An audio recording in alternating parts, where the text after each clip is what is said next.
नमस्कार दोस्तों, stories voice में आपका स्वागत है। आज की कहानी है माँ की वो आखिरी चिट्ठी। माँ, माँ, माँ। कई बार आवाज देने के बाद भी माँ की ओर से कोई प्रतिक्रिया नहीं मिला। माँ शांत हो गई थी, हमेशा के लिए इस लोक से परलोक के लिए जा चुकी थी। माँ कहती थी, श्लोक, मेरे सिवा तुम्हारा है कौन बेटा? मैं मर जाऊंगी ना तो भी मेरी आत्मा को मुक्ति नहीं मिलेगी जब तक तुम अपनी जिंदगी में नहीं सेटल कर लोगे। माँ निष्प्राण सोई हुई पड़ी थी, आंखें बंद थी, कोई हरकत नहीं हो रही थी। माँ को इस तरह देखकर मेरी आंखें बहती जा रही थी, दिल फूट फूट कर रो रहा था। अभी अर्चना बाहर आएगी, वह भी फूट फूट कर रो देगी। मैं चाहकर भी उसे आवाज नहीं दे पा रहा था, क्योंकि बीते 7 सालों में मुझे ऐसा एक दिन भी नहीं लगा कि अर्चना ने माँ को कभी सास भी माना हो और माँ ने अर्चना को कभी बहू। मेरे हर दुख तकलीफ में माँ की टीस पहले फूटती थी। पहली बार ऐसा हुआ था कि मेरी आंखें बह रही थी, मेरा दिल बिलाप कर रहा था और माँ कोई प्रतिक्रिया नहीं दे रही थी। माँ, तुम्हारा आंचल कहाँ है? आज जिस आंचल में मैं छुप जाया करता था, हर दुख कष्ट भुलाकर अपनी सारी गलतियों पर पर्दा डालने का काम भी तुम्हारे आंचल तले ही करता था। क्या यह दुनिया ऐसी ही है, मृग मारीचिका जैसी? सब कुछ गर्म रेत में पड़ने वाले पानी की बूंद की तरह ही तो है। आज तुम्हारी ममता भरा आंचल कहाँ चला गया माँ? तुम्हारी ममता कहाँ चली गई? मेरी होठों से सिसकी फूट पड़ी और अंदर से सिम्मी को तैयार करते हुए अर्चना दौड़ते हुई निकली। क्या हुआ जी, आप क्यों रो रहे हैं? मैं कतार निगाहों से देखकर उससे कहा, माँ नहीं रही। यह आप क्या कर रहे हैं?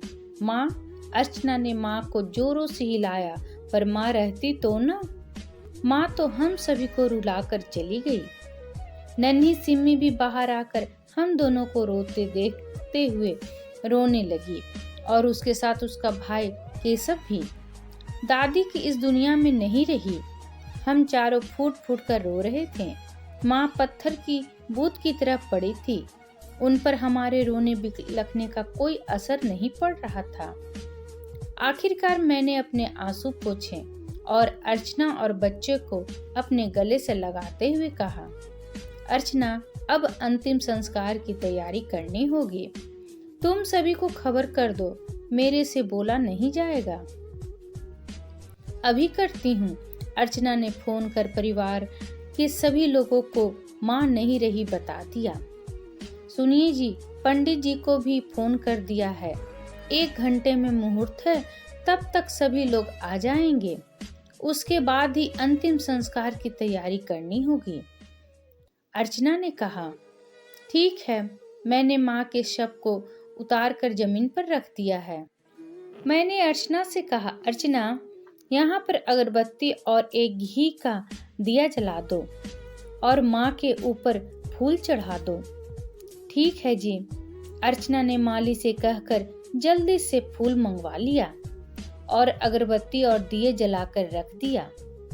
मैं वहीं बैठा रहा, मुझे हिलने का भी मन नहीं कर रहा था। मैं माँ को एकटक देख रहा था।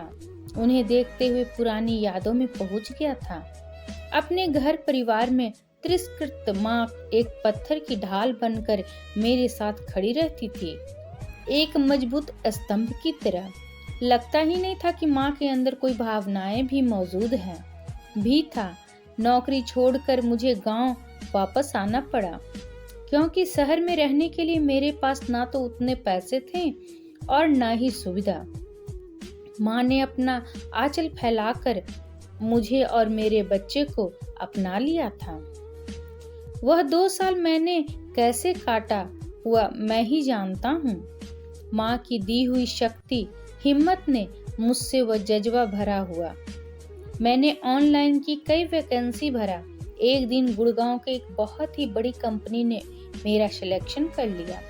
मैंने नौकरी ज्वाइन किया और माँ की गिरती हुई सेहत ने मुझे डराना शुरू किया। एम्स में चेकअप कराने के बाद मुझे पता चला कि माँ को कैंसर हो गया है। सुनिए जी, माँ के तकिए के नीचे से एक चिट्ठी मिली है। आपके नाम लिखा है उन्होंने। मेरे घर आते ही अर्चना ने मुझसे कहा।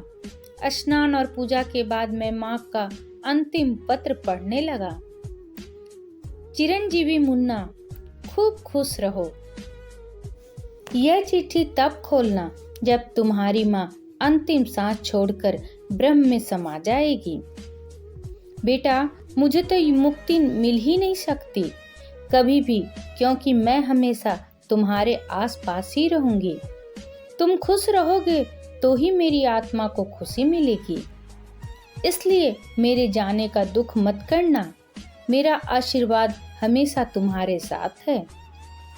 सदा सुखी रहो, तुम्हारी माँ। मेरी आंखें फिर से बहने लगी। नहीं जी, रोइए मत। माँ ने रोने और दुख मनाने के लिए मना किया है ना? अर्चना मेरे आंसू पोंछते हुए बोली। हाँ, तुम ठीक कह रही हो, मैं रूधे गले से बोला। मैं भरी हुई अपनी आंखों से देखा। ऐसा लगा माँ अब भी वहीं खड़ी है, मुस्कुराते हुए। माँ, बहू और बेटे की ये कहानी आपको कैसी लगी कमेंट करके ज़रूर बताएं, और अगर पसंद आया तो प्लीज़ लाइक ज़रूर कर दें, और मेरे चैनल पर नए हैं तो प्लीज़ सब्सक्राइब ज़रूर करें। वीडियो देखने के लिए आपका बहुत बहुत धन्यवाद।